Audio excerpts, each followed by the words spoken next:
Hello friends, இன்றைக்கி நம்ம பார்க்க போகிறது போலி ரெசிபி.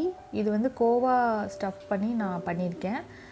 ஸோ இதுக்கு ஃபஸ்ட்டு ஸ்டெப் என்னென்னா மாவை பிசைஞ்சுக்கணும். ஸோ வந்து 1 கப் மைதா எடுத்துக்கிட்டேன், தேவையான அளவு உப்பு போட்டுக்கிட்டேன், கலருக்காக கொஞ்சம் மஞ்சத்தூள் ஆட் பண்ணிக்கிறேன்,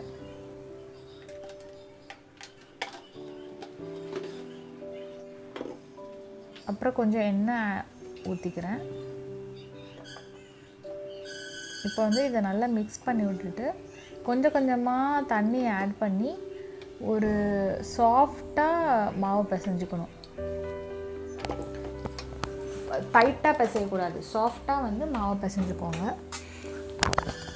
இதுக்கப்புறம் ஃபைனலாக என்ன பண்ணுங்கள், கொஞ்சோண்டு ஆயில் அந்த மாவு மேலே அப்ளை பண்ணிவிட்டு இதை கவர் பண்ணி ஒரு 3 ஹவர்ஸுக்கு அப்படியே விட்டுருங்க.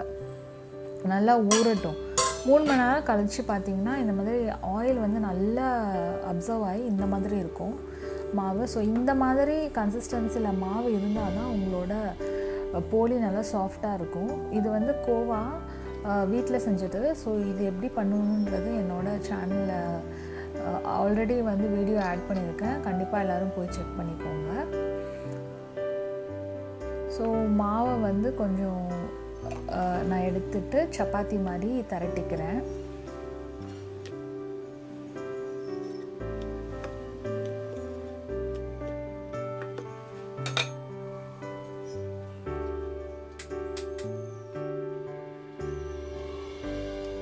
இப்போது நான் ஸ்டஃபிங் ஆட் பண்ண போகிறேன். ஸோ கோவா தான் நம்ம இன்றைக்கி ஸ்டஃபிங்காக யூஸ் பண்ணுறோம் இல்லையா.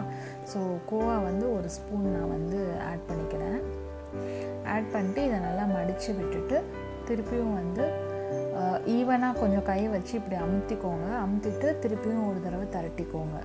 இது கொஞ்சம் மொத்தமாகவே இருக்கலாம், ஒன்றும் பிரச்சனை இல்லை. ஏன்னா ரொம்ப சாஃப்டாக பண்ணிங்களா கோவா வந்து வெளியில் வந்துடும், ஏன்னா ரொம்ப சாஃப்டாக இருக்கிறதுனால. ஸோ கொஞ்சம் திக்காகவே இருக்கட்டும், ஆனால் உள்ளே நல்லா ஸ்ப்ரெட் பண்ணணும் கோவாவை. ஸோ அந்த மாதிரி நீங்கள் திரட்டிக்கோங்க. இப்போ வந்து தோசைக்கல் வந்து நான் ஆல்ரெடி அடுப்பில் வச்சுட்டேன். ஸோ இது கொஞ்சம் ஹாட்டாக தான் இருக்குது. ஸோ தவா மேலே வந்து நான் அந்த போலியை வந்து திரட்டி வச்சுருக்க போலியை போட்டாச்சு. இப்போ என்ன பண்ணணும் அப்படின்னு பார்த்தீங்கன்னா, நான் பட்டர் எடுத்துக்கிட்டேன். உங்களுக்கு நெய் வேணாலும் ஆட் பண்ணிக்கோங்க. பட்டர் வந்து 2 சைடும் அப்ளை பண்ண போகிறேன் நான். ஸோ திருப்பி போட்டு அதை பின்னாடியும் பட்டரை அப்ளை பண்ணுறேன். நல்லா வாசமாக இருக்கும்.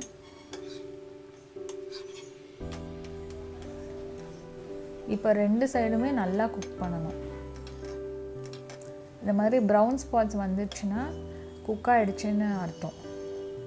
அதே மாதிரி உப்பி வரும், அதை வந்து நல்லா அமுத்தி குக் பண்ணுங்கள்.